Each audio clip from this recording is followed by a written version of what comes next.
Hey everyone, this is your host Yoshino. Welcome to another episode of ours, Decoded. My guest for today is powerhouse cinematographer Rina Yang. Rina was originally introduced to me through our mutual friend, director Saman Kesh, back in 2018. We originally had her on the podcast way back then on episode number 103. And a few months back, we were talking through social media about existential crises.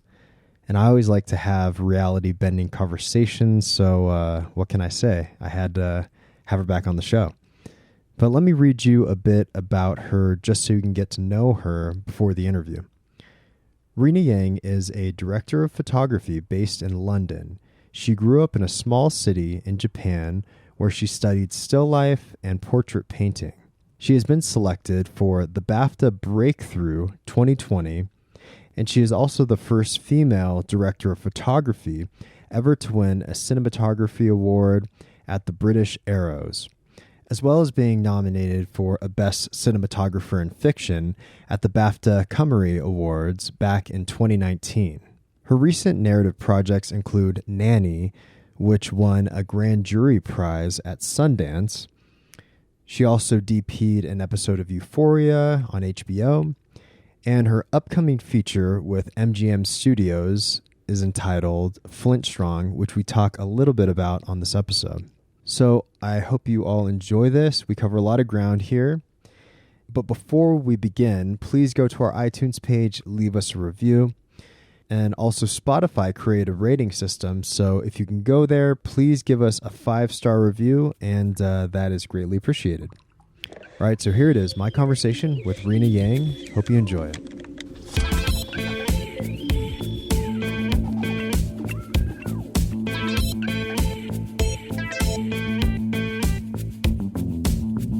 Yeah, thanks for taking the time to do this. I appreciate you for doing this. Yeah. No, it's great to be back after 4 years. I know. Yeah. Yeah. So much has changed. Yeah, definitely. Yeah. It feels like half of it feels like a blur for everyone because it's 2018 to 2022, but it's still, yeah. I mean, 4 years ago, us in LA, that just sounds like, feels like a long time ago now. Yeah. 4 years, a lot of things can change in 4 years. And on our call yesterday, we were talking about a lot of the goals that you set for yourself. And I was just curious if you can speak about those goals and what were they? And also, how do you think you attained the goals that you set for yourself? Yeah. I actually have it. Like I have, like everyone does, I just have digital notes these days. And then when I was kind of sorting through those notes, I found this note called Next 5 Years that I made like ages ago. And so the list on the the next 5 years thing starts off pretty basic. Read books, exercise, Yeah. be kind to other people, be good to my friends, shoot movies, invest money rather than let it rot in the bank account, and get a driving license, buy a house or apartment in London or LA. That's what I wrote down. I jot things down in January at some point, like ages ago. So this was January of 2017. It's funny. Yeah, it might be longer than that. When did I make these notes? Let's see. 17, 18. I think it might just be, somewhere around 18, 19, actually. Yeah. Yeah. And so have you ever heard of a definite chief aim? No, I don't know what that is. It's essentially this concept by Napoleon Hill, and one of my really good friends, his name is Mitch Horowitz. He studies and writes books on this particular subject. And the idea of a definite chief aim is something that you write down, like very specific goals that you set for yourself. Yeah. In one of his books called Miracle of a Definite Chief Aim, he talks about how there's this author, and her name escapes me right now, but one of her main goals was become a New York Times best-selling author. And Bruce Lee also did that, where he was saying by the age of 30 something, I'm going to become, this highly successful film martial artist. And, you can find this sort of stuff online. But I was wondering, do you ever set very specific goals for yourself? I remember, like when I was younger, and then until recently, I always set these kind of next 5 years, goals every year. And then, so I would tick off the ones I didn't achieve that year, and then I'd maybe like add or update the goals depending on, the situation. So I guess before I moved to London, when I was a teenager, just working and like saving money to move, to London.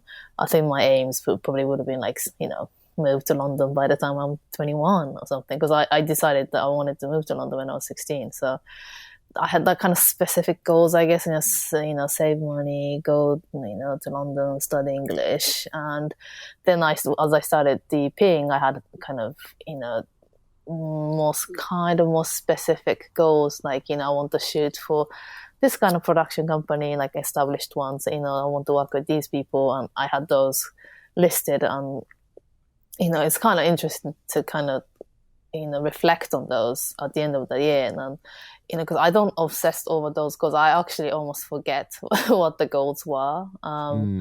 But Yeah. then, just suddenly these notes pop up on you, like, iCloud. And then I was like, oh, yeah, like, I wonder what I wrote down. And then, you look at them, and it's interesting. Most of the time you tick all the kind of most of the goals. And, the ones that are left behind are just kind of basic stuff like get a driving license or like, read books. They always stay on the list forever. So, I guess, I don't know if I'm consciously trying to achieve those goals, so remembering what I, set.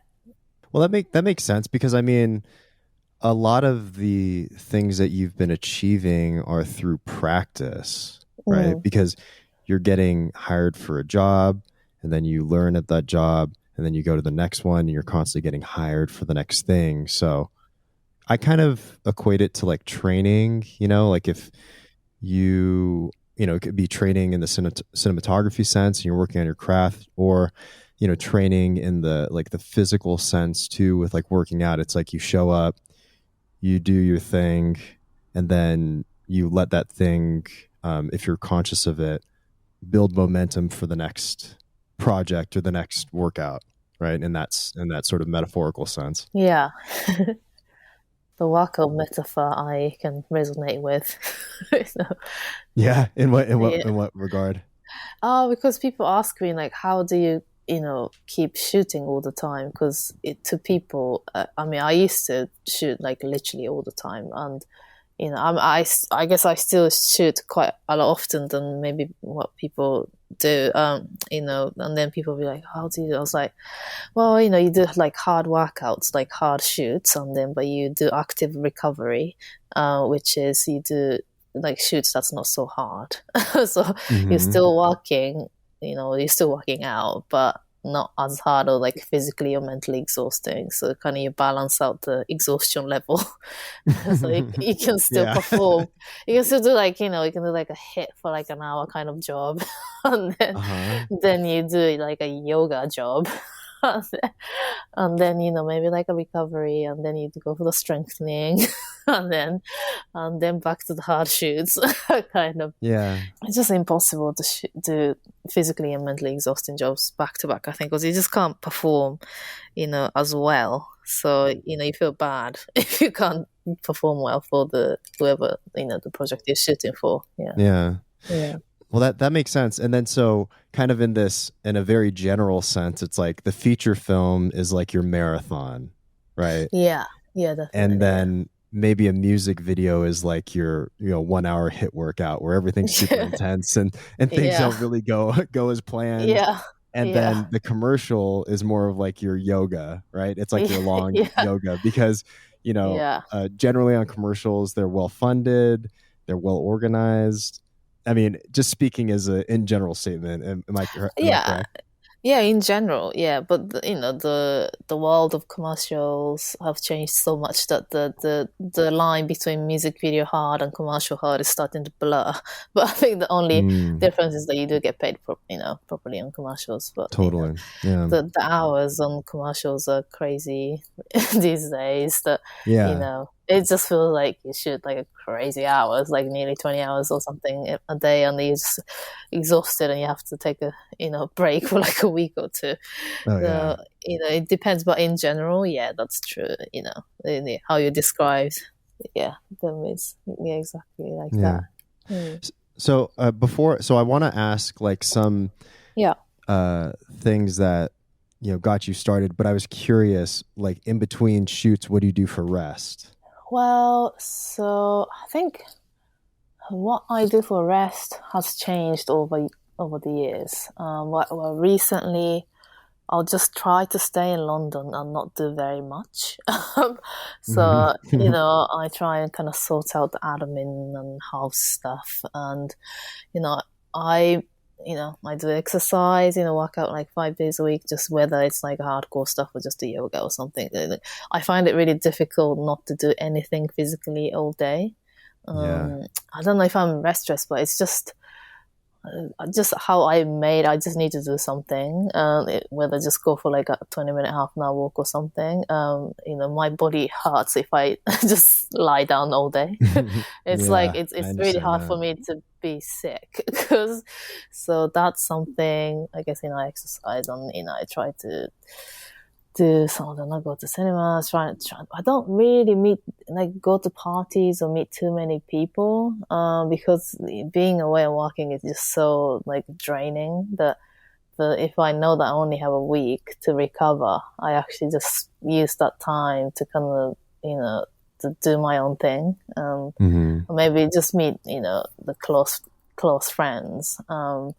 It wasn't like that before because when I wasn't shooting, when I was kind of coming up in my career, if I'm not shooting and in London, I'd do lots of meetings. I'd be doing meetings, so I'd be going into color grading. Or well, I guess the pandemic has changed the way we work, so I don't really go into color grading anymore. It's all kind of remote link, and people aren't in and out of London as much, and so it's slightly changed. But yeah, my rest time now is just really kind of spend time with my Mm. kind of close friends, just do not do very much. Is yeah, Yeah. that's what I've been doing recently. Yeah, maybe going to lunch or Yeah, getting coffee or going to a bar and getting a quick drink or something like that. yeah, exactly. Yeah, Yeah. yes, definitely. Mm. Mm, mm. So I don't know if we covered this in our last podcast, Yeah, but did you always want to be a cinematographer? Because I know that, so you're Korean and you grew up in Japan, yeah, right? yeah. And then from Japan, you moved to London. Is that correct? Yeah, so I'm third generation Korean in Japanese. So I was born and raised in Japan, but both my parents and my grandparents are Korean, and then my dad's parents migrated over to Japan during the Second World War from South Korea. So Mm. yeah, my heritage is just Korean because my parents they weren't allowed to marry anyone other than Korean. So Mm. the little Koreans they were in Japan that they married each other, and then so I'm born and raised in Japan, and but yeah, kind of with the Korean culture because my relatives and the cultural things that we do are Korean. But I went to Hmm. Japanese school. But I used to go to like a Korean weekend school in Mm. Japan. So that's where um, so that's where I grew up. And then I went to London to visit my old friend who was studying in London. And I think I was 15 or 16. And yeah, and just the whole world changed. And I decided I wanted to move to London because I never felt like, free in Japan for some reason. I couldn't really tell because I was so young. But I think, because of being like a Korean or immigrant in Japan, and the Korean and Japan, they weren't friends back then, so it wasn't cool to be Yeah. Korean until like Korean TV drama and and the pop artists became cool, and they kind of changed the world's kind of I don't know, affection or whatever towards Koreans. So I was growing up trying to hide my kind of identity, and you'd get bullied for being a foreigner and all that, and then I just kind of, and I was also like didn't really like authorities, and didn't like being told Mhm. what to do, and Mhm. you don't really fit into Japanese society like that. So I they always said that you don't really fit into the Japanese society. So I always felt like I just wanted to go somewhere else, and maybe I can be myself and then they'd be free and all that. And I also came from a very small town in Japan where everyone would kind of get married and settle by the time they're like in their mid 20s, and I found that kind of suffocating because, well, I don't know. I was like, so what? I'm just gonna live here forever. And then, but Mhm. then I saw my friend studying in London, and it's like, wow, there's like a life and world outside of this bubble, and that just like I just couldn't believe that that existed. And then I Yeah. remember being on the double decker bus, and then I heard just so many different languages being spoken around me, and no one gives a shit that I'm Korean or Japanese or whatever. And then I was like, oh, this is very liberating, and I was like, this is where I need to be. So I decided to start kind of working. I was working really hard while kind of going to high school, not really, and Mhm. saving up money to move away from Japan. And I saved up money, and then I moved to Japan. Oh no, moved to London. Wait, you were working in high school to save money to move to London? Yeah, so I was just doing part-time jobs. So I wasn't really attending high school that much, but I would attend enough to pass the grade. But Yeah, I yeah, understand. I mean, I was kind of lucky enough that I didn't really have to attend the classes because I found kind of exams quite easy for some reason. I don't know. I had good memories back then, so I would just like a cram before the exam, and I don't really do attend the classes. And then Mm. I'll just attend exams, and and then I Mhm. had I had good grades, so teachers couldn't really complain that I didn't come to the classes. So then I'd just be working to save up money. Yeah, Wow. yeah, So what yeah. sort of jobs were you doing back then to save money to go to London? What was I doing? I was just doing working like there was like this part-time jobs. I was just I used to live in this place. There's like a lot of like factories, and then like a lot of like people around my age would do this part-time shift where you measure. It's like internet connection. So I used to. Okay. I know it's so weird, but it's like a really thin fiber. So you carry this huge ass like a wire on the like a I don't know, it's like a huge wheel, and then you carry it, and then you kind of cut the like front section of it, and then you insert it into like a machine with oil, and then you send some signal, and then and then and then you like record the wave, and then if there's any failure within the wire, then you just mark it up, and they'll just like send it back to the another section in the factory, cut it up, and then it was really like a Oh, weird random job, but like the random jobs like that paid more than like being like a waitress or like working at the yeah. convenience store. So Well, there's probably more danger in working in a factory as opposed to maybe yeah. being a waiter or something. So they probably paid more, right? Yeah, but those jobs like they did like a day and night shifts, and so you'd be like too tired to go to school. So I'd Mm. just be. Sometimes I would have to attend school because there's certain like amount like you have to attend in order to pass the grade. So I'd be in the classroom just falling asleep because I was like I was working until 6 a.m. So I can't just like stay awake. I would just be like Yeah. sleeping in the classroom. but, Yeah. but That's yeah, that's that's really yeah, interesting because yeah.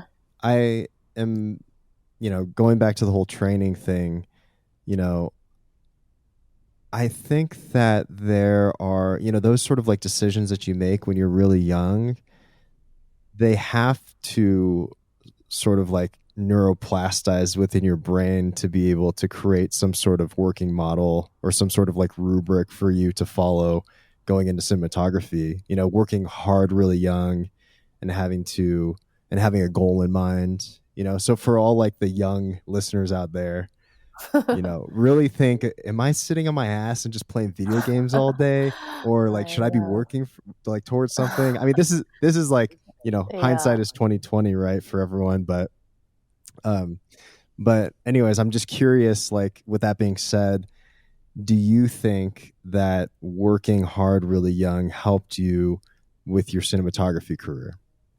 Well, I have a dilemma about like that question because, if I hadn't done it, I wouldn't be here right now. So I'm very grateful for the crazy Rina as a Mm-hmm. 15 whatever year old decided to work her ass off and do nothing but just save money to achieve my dreams. But at the same time, I remember seeing like, my friends, just like being teenagers, like just drinking and having fun or playing video games and, Mm-hmm. whatever. And then, some of my friends, got married and have kids and they're happy. Well, seem happy, who knows? So, Yeah. you Yeah. know, I kind of, think like, I was like, oh, I wish I had like, I wish I had my childhood and, those kind of things. Mm. But then, I don't think I would do it any other ways. And I, again, I can't see myself being here right now if I hadn't worked that hard. So I don't, yeah, I think it did help, because I brought myself to London and then studied English and discovered, well, somehow randomly went to film school and then discovered cinematography. And, this is where I am now. But I remember feeling so lost in London when I moved here because basically kind of I achieved my goal, right? Like I moved to London. It was Mm-hmm. only going to be 6 months, but then I was studying English and I was like, right, okay, so I saved enough to move here and I study language. and then and then I was Mm-hmm. like, all right, so what am I gonna do now? Like Yeah. it's like I'm studying English so I can understand what the fuck people are talking about on the radio and television. and, you know, and because I was an intelligent kid back in Japan, like I knew all the like novels and things, and for some reason I don't know why, and but then going Uh-huh. back to zero, not understanding what's going on around you, or not being able to be witty or like knowledgeable in things was like a huge adjustment, and Mm. so, but I remember feeling like super lost, like what am I gonna do now? Like I need to find a new dream, kind of thing, Mm-hmm. But at the same time, like being a student in London, just I was working as a waitress in the Japanese restaurant in Camden, and getting paid like fuck all. It was like crazy low wage Mm-hmm. and really hard work. So I was like, it's so hard to sustain yourself, and studying and working as a waitress, and you're not well off and you can't really afford to live in London and whatnot. And then, like, what am I going to do for the rest of my life? And I just really didn't want to go back to Japan. I was like, if I go back to Japan, what am I going to do? So I was always kind of scared what's next, what am I going to do? Mm. So kind of, spend a couple of years like that, like being kind of anxious about, what to do next, and, feeling quite lost about, my life. And then somehow kind of encountered this film school ad on the bus or something. And then, because another issue I had was like, like, how am I going to get the visa after English school? And I want to stay here. So, Mm. then, you do some research, and I was like, okay, so I'd better go to the university or something and get a degree. So that's how I ended up, start going to film school. So I was like, okay, great. So I'll get some sort of degree in filmmaking, and I get to Mm-hmm. stay in London. So the biggest pull, to be honest, was that I can stay here, and I can belong somewhere I wanted to be. But what drew you to cinematography specifically and film school? I mean, going into film school, did you have the goal in mind, like I want to be a cinematographer or I want to be a director or a producer, or what was the train of thought that drew you there? Well, so not at all. I've always been interested in kind of image making or stuff because I used to, make my own like stop motion animations or take pictures and do some home video edit and send it to my friends and stuff. And I did think Yeah. about maybe going to film school in Japan, but it was extremely expensive. It was like a cross-hour film school or something in Tokyo, and Hmm. I was like, hell no. And I also wanted to study English, so it didn't really, fit what I was looking for. But then, well, when I decided to apply for the film school, I literally had zero ideas. I've only watched movies and, the internet and, like things weren't very, as, I don't know, like, it's like to find out informations about how people make films and stuff. There was no Vimeo and, so Yeah. it was, I had no idea. So, yeah, I remember when going into like interview for the film school, and I was definitely just clueless. I was like, Uh-huh. they're like, so what kind of films do you want to make? I'm like, what? I don't know. Like, I don't know, like Tim Burton films. Like, it's just something like I watched, watched that. I watched that week, and they were like, and then also I didn't really like speak really good English back then, so. And I think what they were trying to tell me, like, it's like, wow, those films are very expensive to make, like sci-fis and fantasy movies like that. And I was like, okay, well, but I just not, I don't know, but I had to make like a little short film, like as an assignment to get into film school. And I made like, I don't know, I used to go for a run in this like a little, I don't know, athletic center, like outdoor space. And there was like a really old man who would just like run back and forth, like, he looked like he was in his 90s or something and running. So I just like made a little documentary film about him. And then the funny thing is I didn't really speak English, so I'll just like film him running.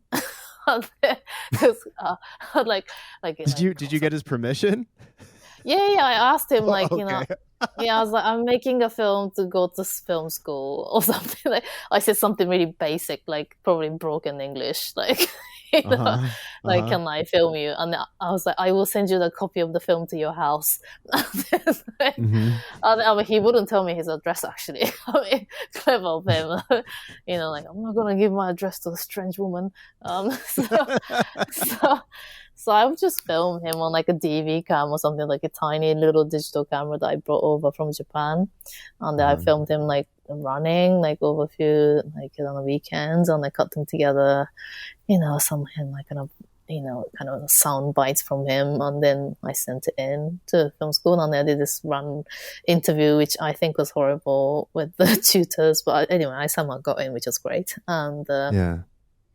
yeah, but the film school was basically kind of a lot of theories and just watching kind of obscure European films that I've never seen before. And yeah, so Hmm.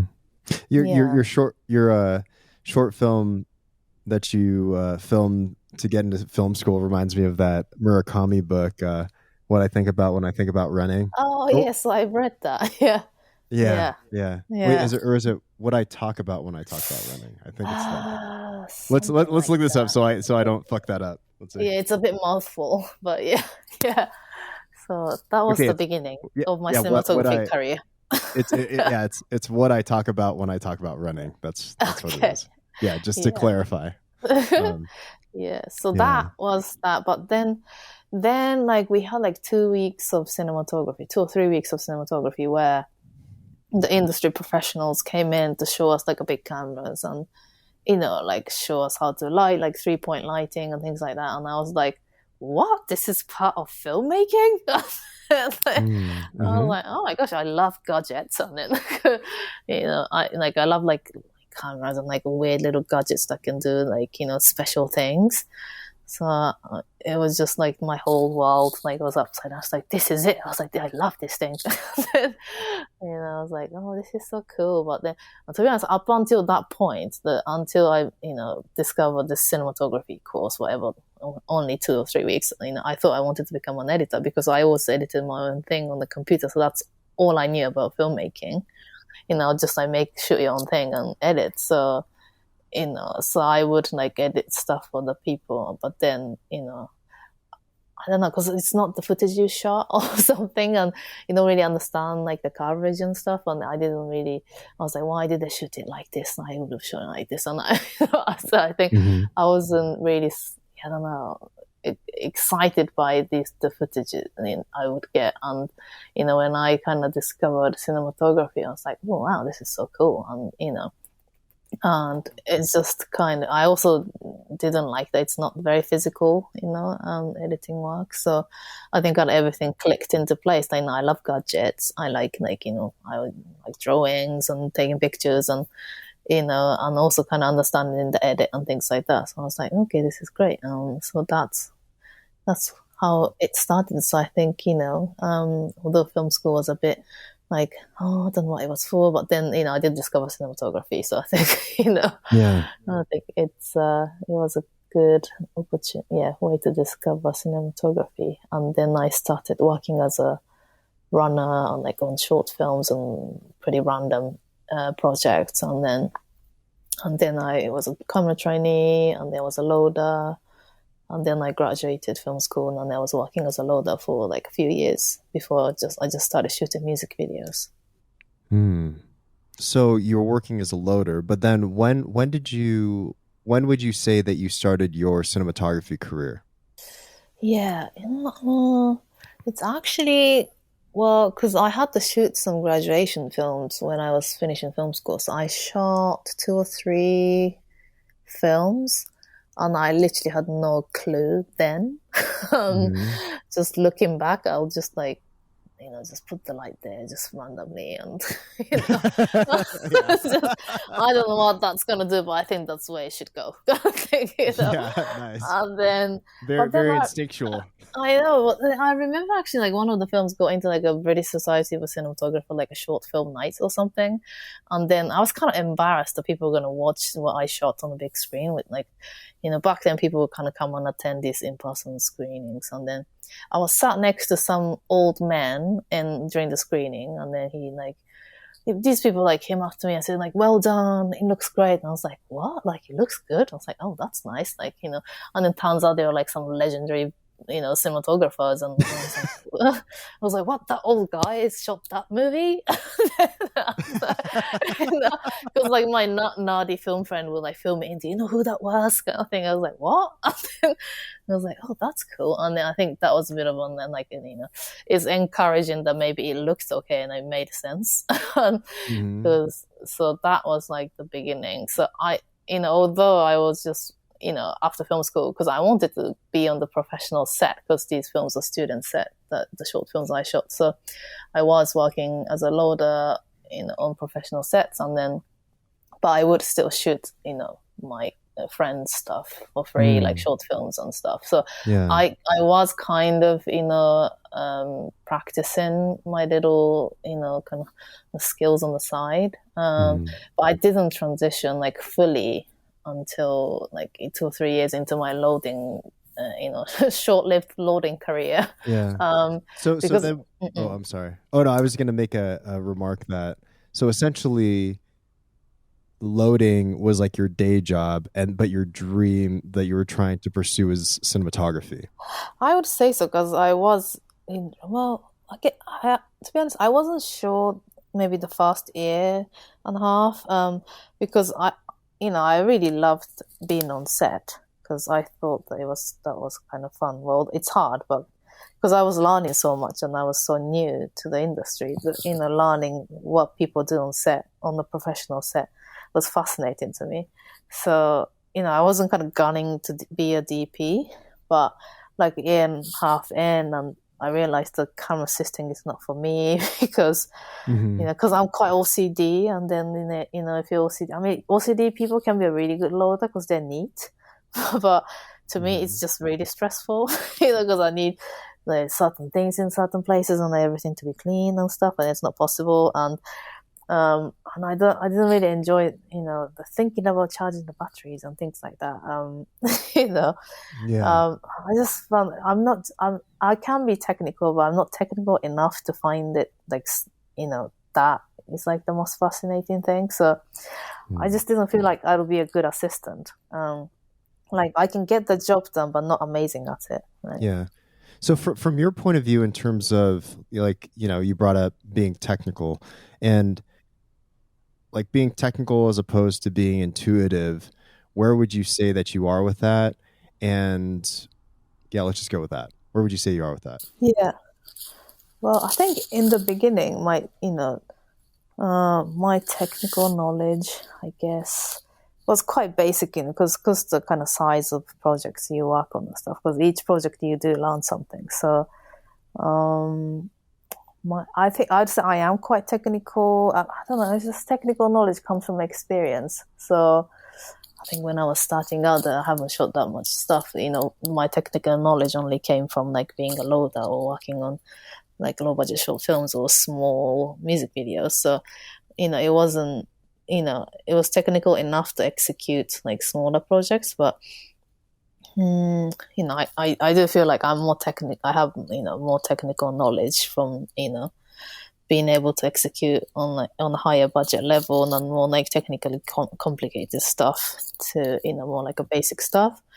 But I mean, but again, like specialized things, I will just consult the professionals, any concert lighting or so, I'm technical enough to know what I'm trying to achieve and, the limitations within kind of the film gear that we all use, like available. But then, so some projects that we venture out and, research and see if it's possible at all to do it another way. So, yeah, I mean, I guess I'm technical, Yeah, but I think experience makes you a bit more technical, I guess. that makes sense. Yeah, because I'm assuming that each project you learn something new, or at least theoretically speaking, right? You learn something new, or you may work with like a new gaffer Yeah. or someone that might show you a different type of way to do something. And so I guess like maybe the question more lends itself to how open are you to learn things that you don't think that you're quite technical with, or how much do you think humility really helps in those situations where you're kind of confused about what to do? Oh yeah, I'm actually quite excited, when I get to learn new things, because, like once you kind of get to know this basic cinematography, and I've been doing it for like 10 years, the gear we use is always the same. Lighting kit list doesn't, it's the quantity and how we use this in the lights change, but the brands and, the lights we use are kind of pretty much always the same. So, I get excited when I, like go to a different city and then the local gaffer does, things in a certain way that you didn't think was possible and stuff. It's like, oh, that's Yeah. great and that's exciting. And I never really explain, like what I'm trying to achieve in like a very kind of detailed technical way. I just tell them like, we need the the light to feel like this, or like I'd like the light to move from left and right, like, and maybe lay the track, you think, or do you think there is a better way to do that? Or because you'd be surprised, like, in like different parts of the world they have like so much more such clever way of moving stuff or rigging things, so much better than what we're used to here. And so, I never kind of, just tell them, here, this is what you need to do. It's more like, this is what we're trying to achieve. How do you guys do it normally? And then, they'll explain to me what they, how they would do it. And then I would kind of compare with how I've done it in the past and see if that's the best solution given, say, the time, budget constraints, and the creative, achievement, what we're trying to achieve creatively, and kind of weigh that. And sometimes, what from other shoots is better, and then I would suggest like, hey, like, we haven't got like all day to rig this thing, so maybe let's do it like this, and then we can do it in like a couple of hours. And so, sometimes it's like that, or the other way around, like I only know like the long way, and then the local crew might say, hey, we can do it better than that. And then I'm like, wow, that's amazing. I'm gonna write this down. Yeah, yeah. Yeah, the string to my bow. So yeah. Definitely. Yeah. Okay, so I want to shift gears a little bit because when I asked you a couple of months ago about being on the podcast again, you were interested in talking about these sort of existential realizations. Yeah. Mm. And I was curious if you can expand upon that. But also, do you think that had to do anything with going through the pandemic? Yeah.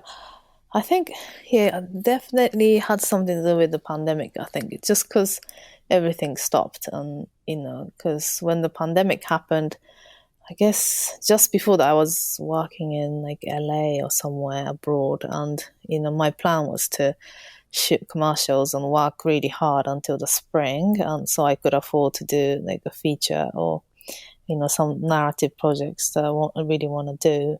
So that was the plan, but then like by February or something, I was feeling quite or March. I don't know when. Oh yeah, so pandemic happened in March, but I was kind of already feeling burnt out, and then I was like, oh, I need a break. But then the pandemic happened, and everything stopped for a couple of months, and then it was just kind of just being able to have lunch in the sun and just read books, and there's no pressure to check emails or pressure to work, or it's okay that you're not you know progressing like in like a career wise. And it was it was actually like I don't know if because a lot of people suffered sickness wise, but it just felt like a break that I never had, and it was really memorable, like a life changing moment, like 2 months. Obviously it was scary, like are we going to work again, how are we going to sustain ourselves, and all these questions.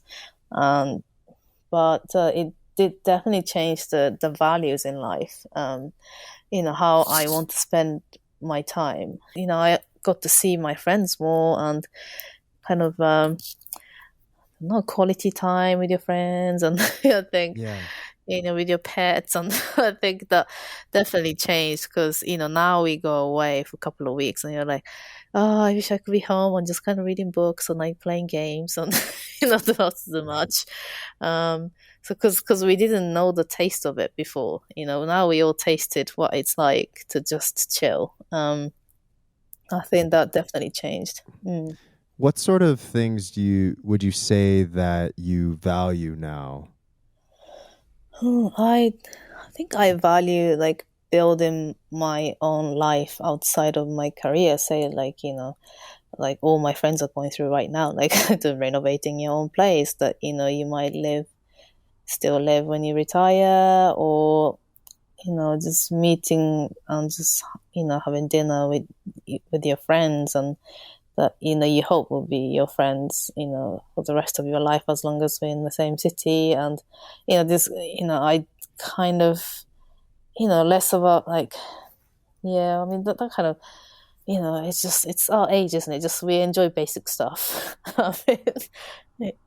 Yeah, that's something I really cherish, that just you know that I don't maybe have to do much tomorrow. It's like you know it kind of takes a lot of pressure off my shoulders and chest, because it just used to be like crazy, like bam bam bam around the clock, because I'd work with different hours, with like Asian time, and London, Europe, and then before you go to bed you have to talk to your American clients or agents, and it's just nonstop. So, and kind of like the networking, and so, it's just every day I just have too many meetings or too many commitments. So I'm trying to kind of offload that so I can concentrate on like fewer projects and produce better like quality work.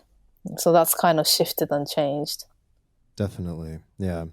Yeah, it's interesting. I'm going to compare kind of like what you were saying earlier, this sort of paradoxical reality that exists in your or just from what I've heard, and kind of like in the mind, right? It's, you understand that when you were a kid and you were like 16 years old and working in that factory, and, Mm. that sort of work ethic helped you establish your work ethic or your mindset for that work ethic for your cinematography career, right?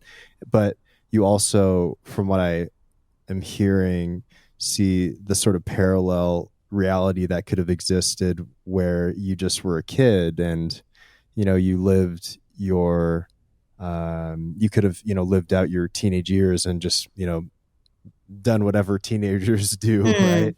Yeah. And I don't know, it's interesting just to kind of think about how there's these sort of paradoxical mindsets that can exist, and because there's a permanence of the past, you can draw from those memories and you can look back and be like, well, I could have done it this way or that way, but I'm glad that I wouldn't have done it any other way, basically, right? And I don't know, it's almost like an interesting thought experiment that exists to where you're like, oh, well, my life could have been different. I could have had a kid or, and these things. Yeah. Yeah, I think I have no regrets. I think the only regrets you have sometimes is like maybe like arguments you had with your friends, or like events like that, rather than maybe how my life turned out to be, or I think that those are the things I'll be like, oh, I wish I could go back and change that. But I think how the motivation and the the yearning to succeed and make the life of myself, like I wouldn't change it, because I don't know where I'd be now. And I was just thinking about this before I got on the call, because I was like, oh, like why did I want these things so much? Like I was obsessed with just kind of getting out of Japan and just building the life for myself and being free and independent. And I Mhm. think it's because of my upbringing. I think a lot to do with it's like that for a lot of us. But because my parents are like married, kind of arranged marriage. Being Koreans in Japan, and Mhm. it's kind of like classic kind of father bring works and pay for everything. And my mom kind of never worked anywhere, and she went to college and university, and but then she had to marry him, so she never kind of functioned in the society. So she, growing up, she's always been like a child, like a child raising three kids, Mm. because she's Mhm. never been in the society. And she never had the financial freedom. We went through like the bubble and the kind of different kind of economic status growing up. We were poor in the beginning, and we became really well off, and then we were wealthy growing up, but then bubble burst, and then I was like my early teenage years, and then that's why I was like, right, I gotta work. Like I gotta save Mm. up for my own dream, and that's kind Are, of are, when I are you woke up, talking? I guess. Mm. Are you talking about the .com bubble? I'm not sure it's .com bubble. That was, I mean, it happened when I was like maybe 14, 15, was really wobbly, and then I think the bubble burst when I was 15, so that must have been in 90s, I think. Was it 90s? Because I'm Yeah. 15. Yeah, something like the late 90s. Yeah. Yeah, like 99. Yeah, something like that. So, that's the whole world changed. And then, so I had this like burning desire to like be independent. And so I don't have to rely on anyone and just be able to live, you know. So that's something I really wanted to do. And I wanted to have my own career and financially be free. So I still have the fear that, it's difficult as a DOP or anyone artist. So if you can't produce or if you can't work, how am I going to support myself in the future? That's like the worry that we always have. For some of maybe I am privileged now, but if there are people who don't have to work for the rest of their life, and I wonder how they motivate themselves. I mean, maybe if I didn't have to work, that's nice, and they don't have to worry. Am I gonna end up on the street if I can't work as a DOP anymore? Because I mean, Yeah. so that kind of thing. Yeah, No, exactly. Yeah, yeah, and I think that yeah. you know the thing that we're all trying to strive for is some sort of sense of purpose, right? And to be able to be self-motivated and to be able to know that if things get rough that you can work your way out of that sort of financial dilemma or that situation, or you have agency in that situation, like, and you have a proven track record. I think that really can help alleviate a lot of these stresses that can occur. But something when you were talking about just your family situation, that dynamic, this sort of patriarchal household, and your mom didn't have to work and that sort of a thing. It reminded me of this film called Tokyo Sonata a bit. I mean, have you seen that movie? It's by Kiyoshi Kurosawa. Tokyo Sonata. I haven't seen that actually. I should watch it. Yeah. Yeah, you might Mm. like it. I mean, Mm. it's a farce on the patriarchal sort of patriarchal nuclear family sort of existence. I think you'd like it. But Okay, check it it's out. Mm. basically like one that how do I describe it? It's like the breaking down of all of that.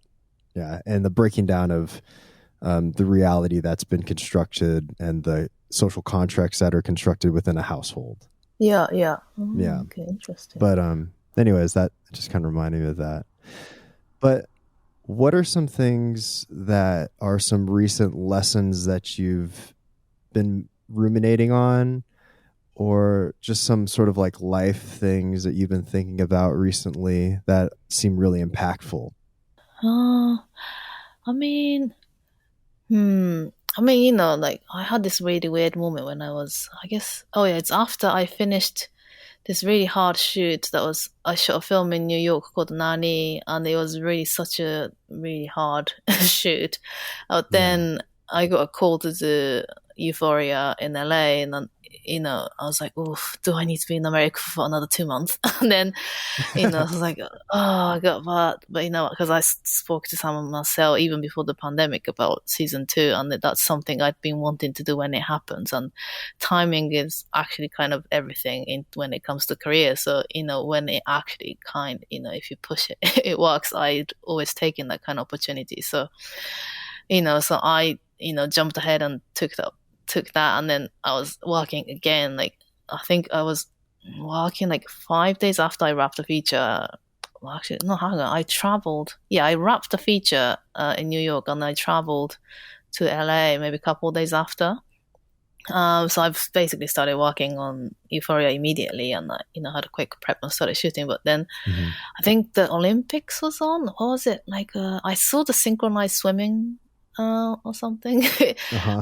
I was living in a hotel in West Hollywood, and I was eating like lunch by myself on this Olympic, Mhm. program was on. I was kind of watching as I was eating by myself, and then I saw this amazing synchronized swimming choreography, and I was like, "Wow, that's so cool!" But then when they finished, and whatever the score was, and I just like and had this moment. It's like, what was the point of that? Like, they must have worked so hard to achieve that amazing, performance, and like. And obviously they don't get paid very much, and then I just had this moment. It's like, what is the point of that? And you know, I mean, again, like congrats to the to the athletes. And then I started thinking, like, what is the point of me working so hard? I think I Mm. was just so tired that I just went into the zone. Like, what is the point of me doing this? you know, like I love this. Like, this shoot is amazing that I'm doing in LA. Like, I loved working on Euphoria, and it was so good. But then I missed like my friends and everything in London so much. I was so lonely, and I mean, being a DP is just like lonely most of the time. But then I was like, what is the point of all this? I just had like like a few days of feeling like that, and then and then I was fine. But yeah, so that was kind of like existential moment. So yeah, then, yeah, okay, so going back to that question, what is the point of doing all this? yeah, When faced with that question, yeah. what comes to mind?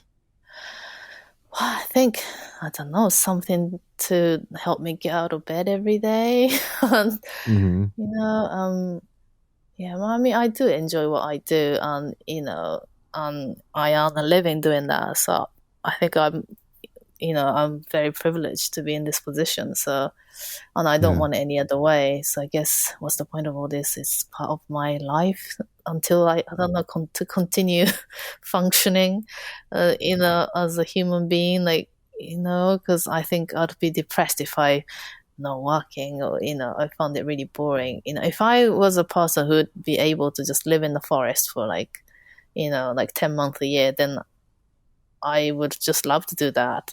And I'm kind of you I'm kind know, of the same in that way.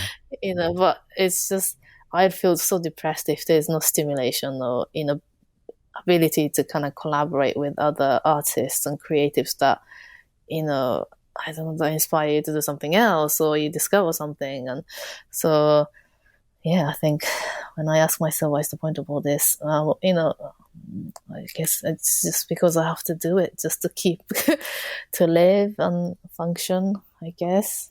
Yeah. Yeah. Mm, Yeah. mm. I mean, I don't want to, drag you into an existential spiral or anything, but no, Yeah. to be realistic, to be real, uh, when I do remember when I had that conversation with you 4 years ago, and you said one of the things that drove you to want to excel as a cinematographer is that you said something along the lines that you've always been second best at Oh things. yeah. Mm, And so something about that energy wanted to propel you to being like a top tier cinematographer. And so like I think just in terms of like human psychology, I think outside of money and outside of, like sort of social um I guess stereotypical social pressures, I think we all want to be able to contribute to life at somewhat of a high extent or capacity. I think most people want to strive for that, right? Um, and that could be varying degrees. It could be you could be the best janitor. I don't mm. know, or you can be Yeah. the best. So in a way that you feel like you're contributing to society, you're excelling in the way that you would want to. And like I said, there's varying degrees of that. Mm, mm. Yeah, I think yeah, I remember saying that actually. It's true that, I've always been like second best or just been an underdog and I still am and I guess, I want to be the best. But then I think that desire is kind of less, I want to kind of maintain my life quality and I want to be healthy and being able to work for a long time rather than kind of shot to like a huge success and your career is over. So I think sustainability is becoming more important than being the best. I think. Yeah. Yeah. And I think Yeah. that with that sort Yeah. of mindset of sustainability and actually following that mindset of sustainability, like understanding that, okay, so you're 35 now. And I'm telling you this because I tell this to myself too. Okay. Okay. So Yeah. I'm 35, you're 35 now, right? Okay. So you think, okay, I could do this, work in the arts for the rest of my life. And that could take on many shapes. For you, it could be you could be a director if you want to be, or and but working within your field, right? And then so you think, okay, longevity wise, like if I could do this till I'm dead, when do I think I'm going to die? Assuming that I don't get in some sort of horrific accident or Yeah. something like that, right? Yeah. Yeah. It's like, okay, so maybe I can work till I'm 80 or 85. Mm, And yeah. so you think that, 4 years ago for you, you were really starting to establish yourself from what I understand, right? That's Yeah. 4 years. Think about in 5 years in the future when you're 40, right? Gosh, And 40. Yeah. yeah. Yeah. It's a kind of a daunting it's a Yeah. daunting Yeah. number because Yeah. you haven't hit it. Very. But Yeah. also and as a Mm. counter perspective to an 80-year-old, 40-year-old is young, right? Yeah. Yeah. So I think Mm. like I don't know, maybe I'm just always like throttle or switching between existential sort of like thoughts, but that idea of longevity I think is very dear to me as well, and I think about that a lot too about, well, what how do you stay balanced? How do you continue to stay driven? And then that also informs you, I would assume, for like what certain projects, to take on. And so like Yeah. specifically I want to ask though about Nanny. So like what was it about Nanny that drew you to that particular project? And I saw that project and I really like that project. Oh, thank you. Um, Um, what I was think it? Hmm.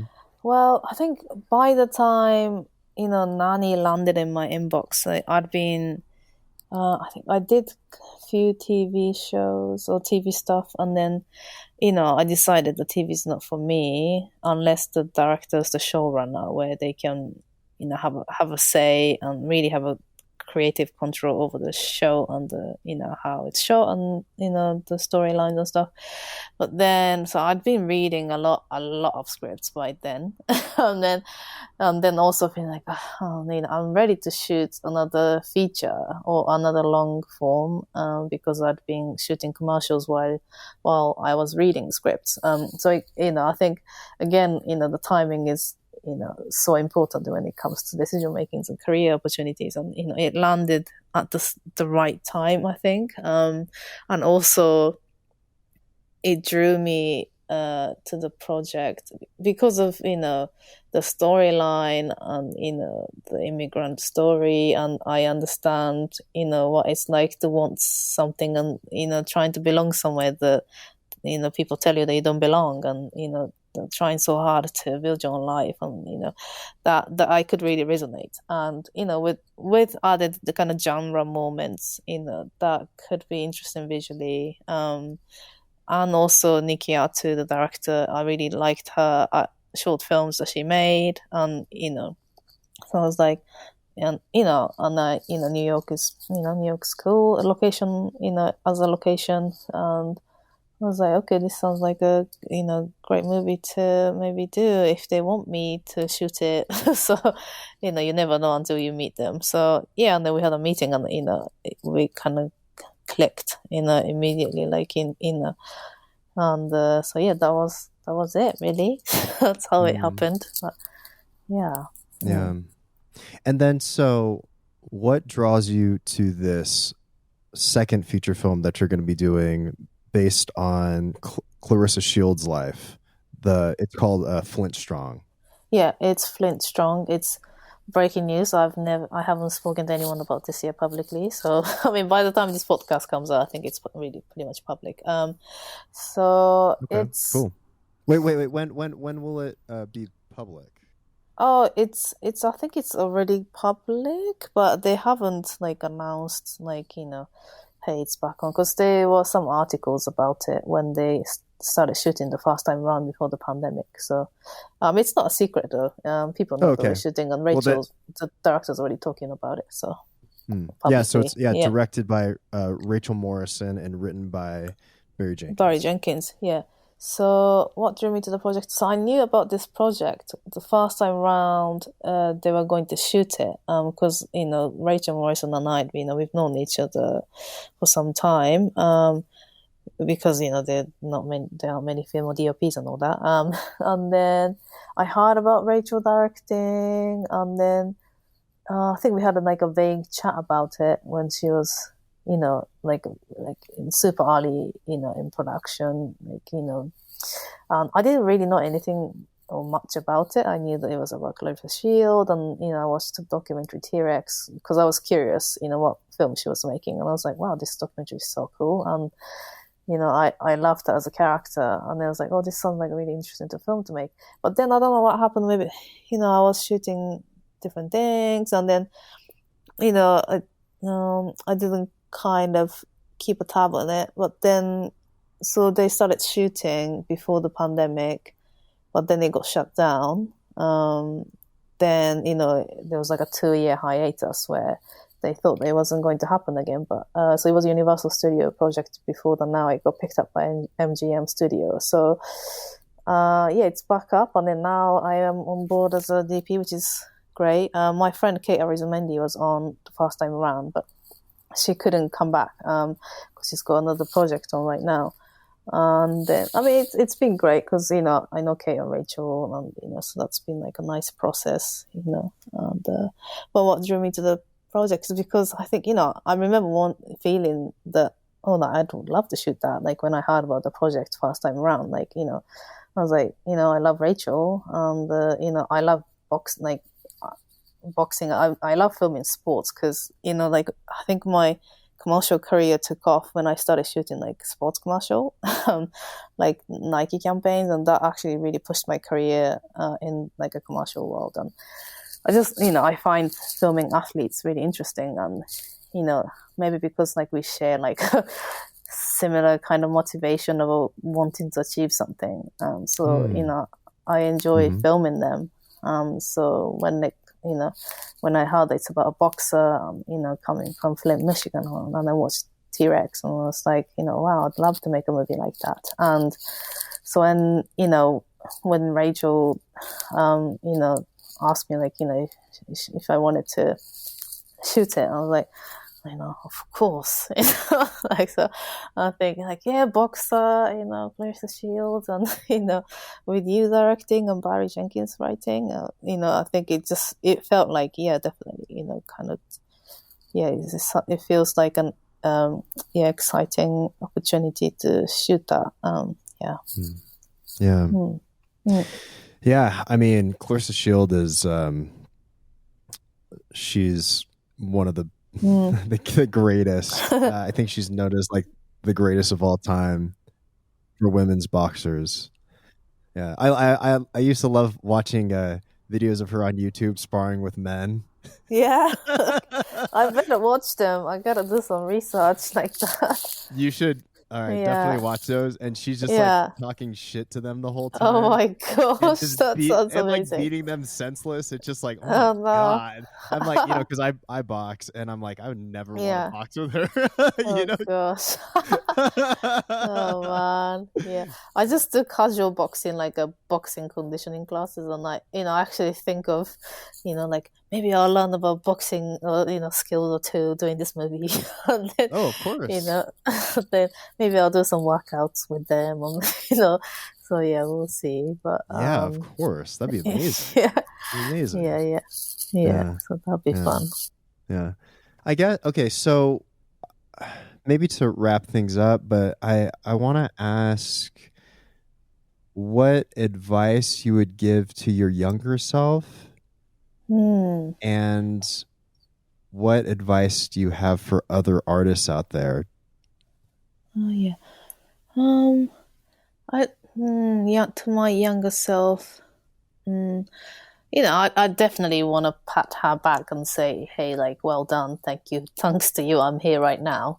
But also don't stress too much. Like, I was like constantly like scared and stressed what the fuck's gonna happen to my life. Like, what am I gonna do? Like, like, I'm here now, but do I have to go back to Japan? Like, how am I gonna support myself? What am I gonna do for work? Like, how am I gonna live? So I mean, I was stressed all the time, and I just worked hard. So don't stress too much. It's gonna be okay because you are hardworking. Maybe that's what I would say. Yeah. I mean, to younger artists,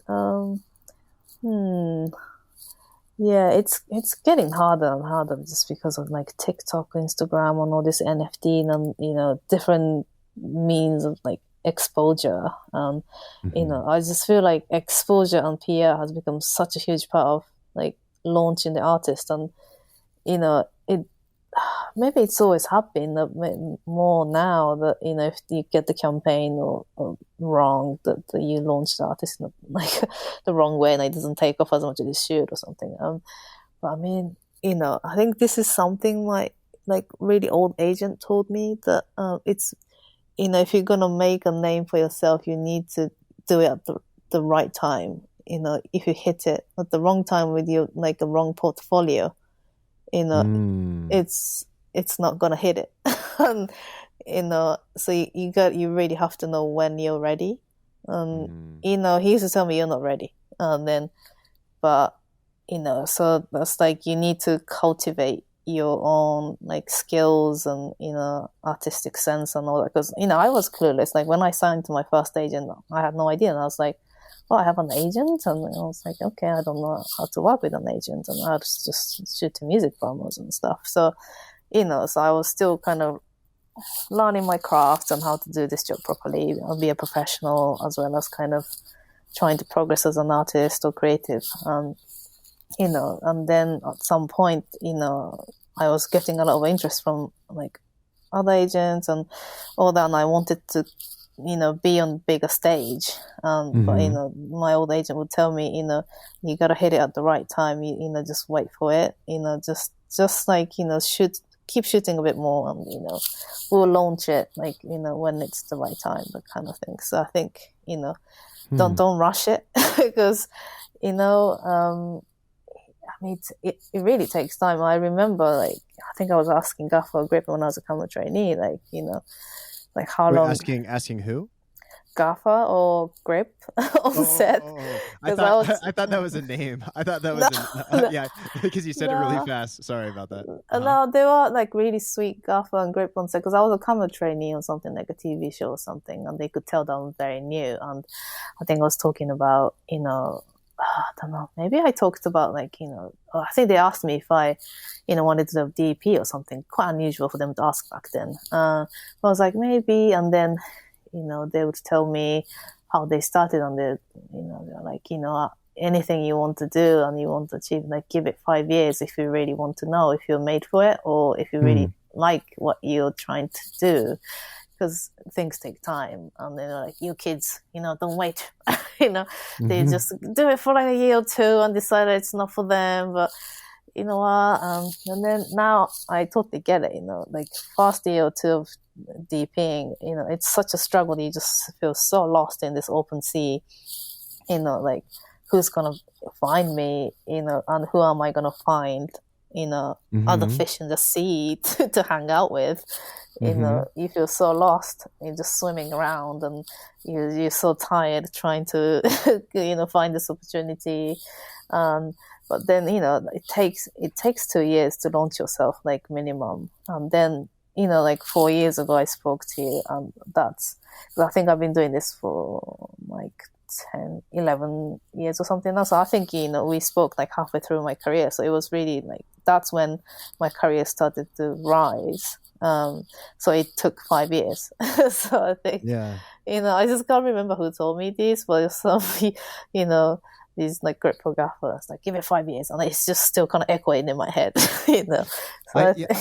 yeah, Yeah. No, yeah, I think that's something really good to state because I think that a lot of people it could be, partially because of social media, or it could be just an embedded human psychological trait, but um, people give up too soon, yeah, and I think mm, that especially when it comes to something in the arts, just as an in general thing, uh, it takes time. Like you're not going to get the immediate reward that a lot of people generally seek when they get like a typical sort of like 9 to 5 job, right? You go to the interview, you get the job, and then you work, your way up through that company or something, but you get paid along the way, right? It's different. yeah, But definitely, and it's something that like that I personally think about a lot stepping into different types of creative ventures, you know, the and it's something that I also need to remind myself about, um, to that it takes a long time. And I think as you get older, and if you switch trajectory a bit, it can be a bit harder because when you're young, it's the only thing that you know, right? Like cinematography is like you've been doing it for 11 years, right? And mm, and mm, because of all that deep work that you've done and all that essentially training, like you've built this repertoire and people know you for that thing, right? So I guess what I'm trying to say is that a lot of things will happen with that deep focused work, even if the deepness and the amount of focus comes from being on set, right? And um I don't know. It's just interesting. It's interesting, and it's just something that I need to make comment on. yeah. So I think, yeah, well, to young artists, maybe give it 5 years, and you know what, like if you decide after 5 years that's not it, I mean, that's good, because with anything, like, from bad projects or anything, we always learn something good or bad. So, I don't think the five, whatever 5 years you did doing, it's not wasted. It's also exciting to think that, I've been thinking recently that, I love DPing and I will do it as long as I can, but it's just a nice thought for me to have that maybe I could do something else in the future if I change my mind. Mhm. So, give it 5 years and see what you think, and you can completely change your career. Yeah. So I think Yeah. this is not it. So it's Mhm. fine. Life is short but long, so Mhm. you can have more than one career. Definitely. And especially if you do something that's similar to your profession, right? Like if you were saying, oh, next year, in 2023, I want to become a director. That's something that has, a similar pool, like similar contacts.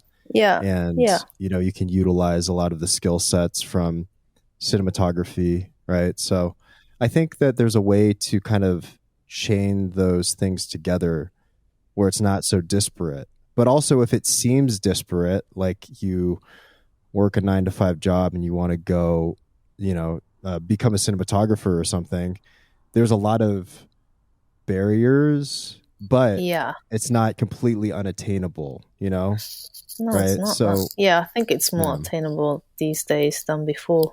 yeah, Yeah. yeah. Well, yeah, no, thanks for doing this. I My appreciate the pleasure. conversation. Yeah, Thank you. yeah, Good. Yes. yeah. Thank you for having me. It's always nice to listen to your podcast. So, yeah, Well, thanks for listening. nice to be back. Yeah, Yeah. yeah. It's gonna be like maybe like Olympic thing. Like we do this every 4 years and see what we're doing. I think that'd be great. I mean, my intention is to keep this podcast going as long as Oh possible. gosh, So, yeah, that'd tw- be nice. yeah, I mean, 20 years from now, who knows? Oh I mean, gosh, it's been yeah, around for 7 years almost now, so we'll see. great. Yeah, Yeah. 2026 sounds very futuristic, but it's Yeah, not too far. I know. It's Yeah, crazy, right? Yeah. yeah.